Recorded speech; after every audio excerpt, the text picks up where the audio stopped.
আসসালামু আলাইকুম, সবাই কিরকম আছেন? আলহামদুলিল্লাহ আমি ভালো আছি। তো দেখবা মাঝে মাঝে নিজের ফলাইল জিনিস খাইতে কমও বালাই লাগে। তো এবার আমরা ট্রাই করছিলাম আর কি কিছু সবজি ফলানি।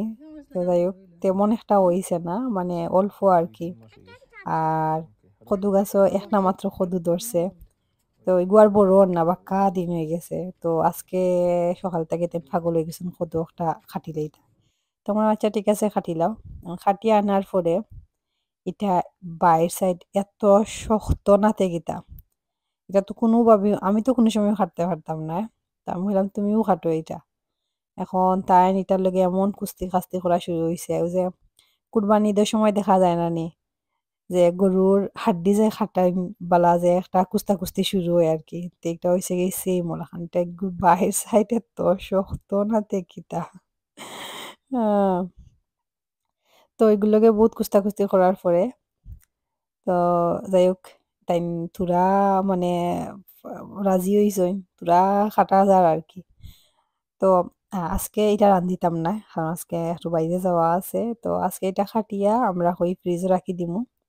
আর পরে আরো দিন মানে এটা রান্নু আর কি।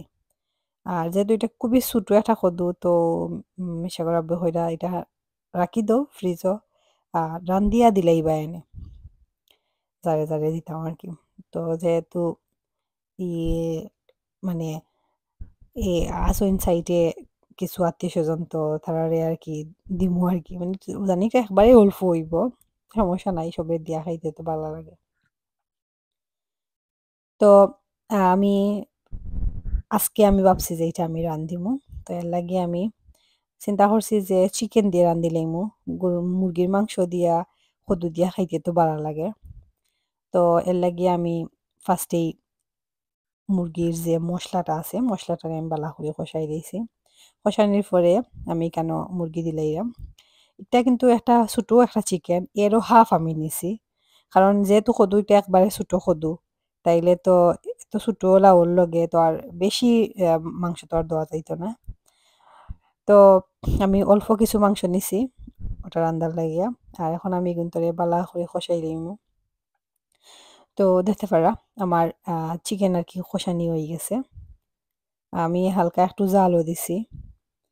আর এরপরে আমি যে লাউটা আর কি খাটিয়া যে রাখি দিছিলাম ডিপোর মাঝে, তো ওটা আর কি বার করছি। তো আমি এটা দিয়া গুড়াইয়া দিলাইছি। একটু পরে যে সময় মানে একটু নাড়াচাড়া করমু দেখবা ভাঙ্গি যাইব, দেখতে পাররা। তো এটা একদম হয়ে গেছে, ইভেন ভাঙ্গি হয়ে যাওয়ার আর কি, বরফ ছুটি গেছে আর কি। তো আমি কিন্তু বালা করি মিক্স করে দিলাম। আর মিক্স করার পরে আমি কিন্তু আবারও ডাকনা দিয়া রাখি দিমু। তো এখন সুন্দরভাবে ওগুলো খসে যাইব আর কি। আর এরপরে আমি হালকা একটু পানি দিলাম যদি দরকার হয়। তো দেখতে পাররা, তো আমার এই গুন্তর মাঝে আমি হালকা একটু পানি দিছি। হই তো পালা একটু সময় একটু কুক করবো আর কি। পানি বেশি বার হইছে না আর কি। আর এগুলো আসলে আমি অবাক লেগে গেছি, একবারে 5 মিনিট এগুলো মানে সিদ্ধ হয়ে গেছে। যদিও কদ্দু টদ্দু রাঁধলে আমরা একটু সময় লাগে সিদ্ধ হইতে। তো দেখতে পাররা আমার তরকারি রান্না হয়ে গেছে। আর এখন আমি আমার প্রথমত আমার ননরির লাগি আর কি একটা বাটির মাঝে লই লইমু আর কি তোরা। আ তো যেই কথা সেই কাজ। তো আমি তার লাগি তোরা লই লইরাম। তো আরো জন বাইও আছেন, তার লাগিও লইমু। আজকে আমার ঘরে বাটির শর্ট, আমার বাটি নাই। তো আমার একটা বাটি আছে। আর মিশা করে আব্বু কইরা যেহেতু যাইবা তান ঘরও লইয়া, তার লাগি কই তার লাগি লইলাই। আর হি বাই একজন আরেকজন আছেন আরকি, তান দিয়ে হই বাদে দিমুনে। তো দেখতে পাররা আমার সবটা রেডি। তো সবাই ভালো থাকুক, সুস্থ থাকুক।